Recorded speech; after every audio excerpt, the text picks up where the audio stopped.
I began telling my parents that I wanted to play violin when I was, I think, 5. Um, and I think they thought, that this would pass.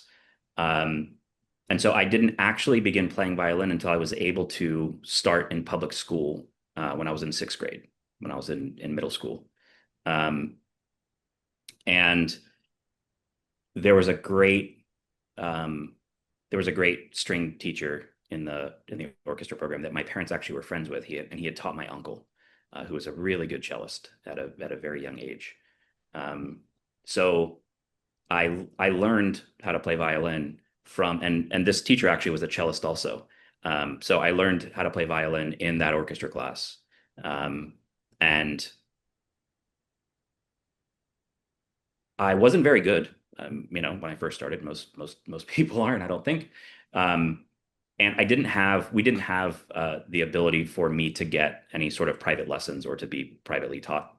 Um, and after the first year of not being so great, I decided one summer that I wanted to get better. And so I just spent that entire summer practicing probably 6 to 8 hours a day, um, every day. And by the time I got back the next year, I was significantly better. And I kept doing that. The violin became a really important thing. I never had a teacher until I was in college. And once I got to college, or actually, sorry, just before college, I was a senior in high school. And um, I was auditioning for something for a youth symphony or for the honors orchestra or something like that. And somebody said, who's your teacher? And I said, I don't have a teacher. Um, and she introduced me to a professor at UM. And so I had briefly, probably for 6 months, I had lessons.